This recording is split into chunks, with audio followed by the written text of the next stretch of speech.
start again. It's a redskin.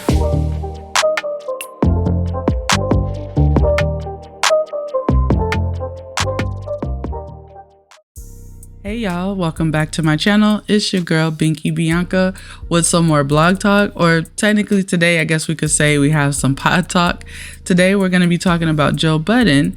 He was a guest on Matt Hoffa's podcast, My Expert Opinion, and he was asked about the Rory and Mal situation, and here is part of what he had to say. Take a look. The truth of the matter with the old cast, what happened was going to happen. That was going to happen. Mm-hmm. Eventually. I had sent, as soon as that contract ran out, the second that contract ran out, I was the one doing this. They knew it, I knew it, we knew it. That's the truth of it. Mm-hmm. Like I said, he sat with Smoke. He said, yeah, the writing was on the wall a year and a half. Joe said he wanted to put us on salary. I said, I'm never taking a salary. Well, that's interesting. This is over. That's it. We have creative differences. It's not a beef, but your view of salary is different from mine. I rap my whole life. Never had a job, drop out.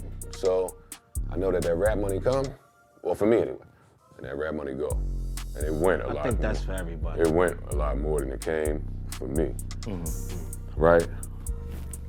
So, like I got my brother Dill. Dill used to always assume I was up because I was a rapper. And he would say, yo, you don't understand the plight of normal people because you rap. And I would say to him, everybody you don't in the room understand the started plight laughing. of a rapper because you don't. Right. I would die for your every week salary.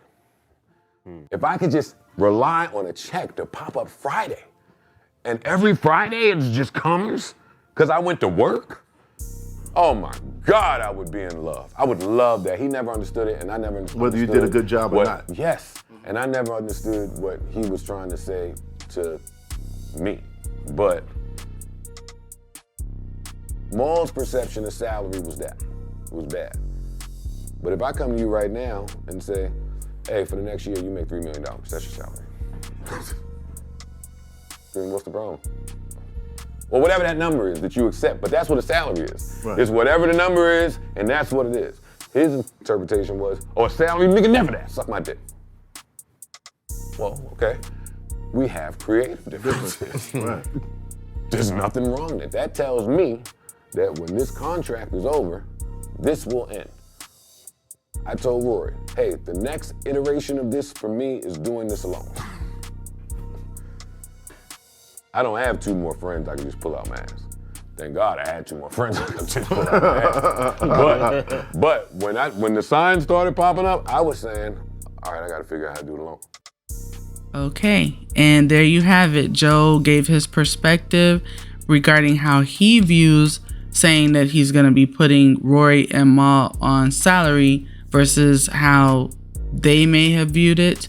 Now, his explanation does sound logical to me, and I'm not like a big fan of his anymore. But when I'm listening to what he's saying, stability, etc., with salary, it makes sense on the surface.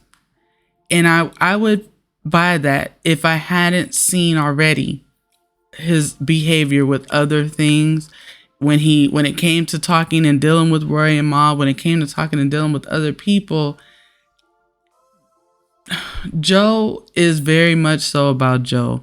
And I don't know that he didn't have good intentions. I'm just talking about what I have perceived of him over the years. And I have watched Joe probably since around, I don't even know.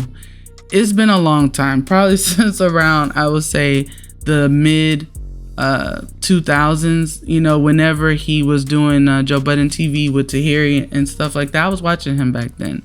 So, I've been watching his personality, and he's not a bad dude, but he has a way of looking at the world that really is about Joe when he's looking at things.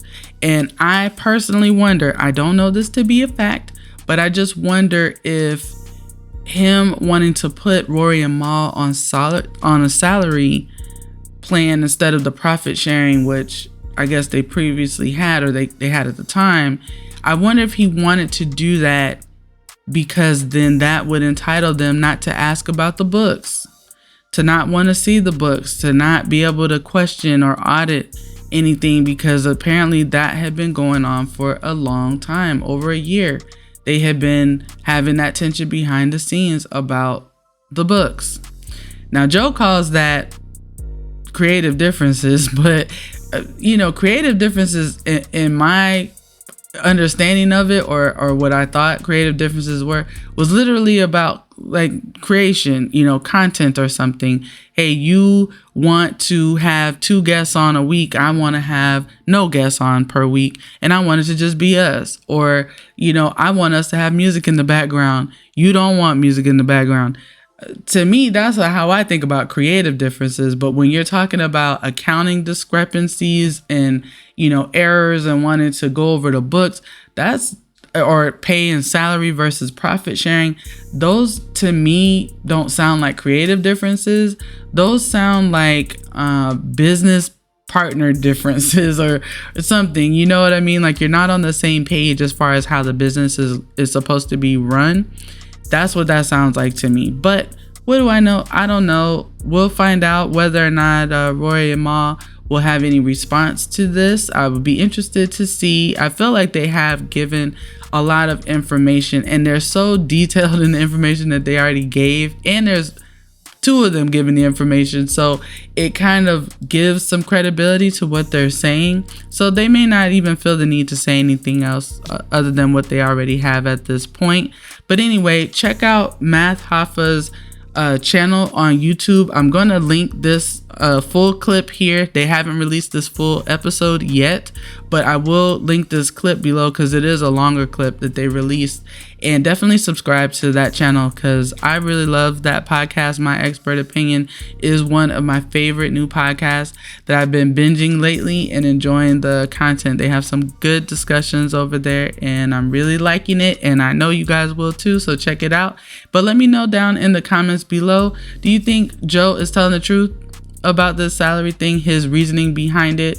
Do you think Rory and Mal overreacted, or do you think they had a valid reason for not wanting to take a salary? Let me know what you think below, and I'll be back soon.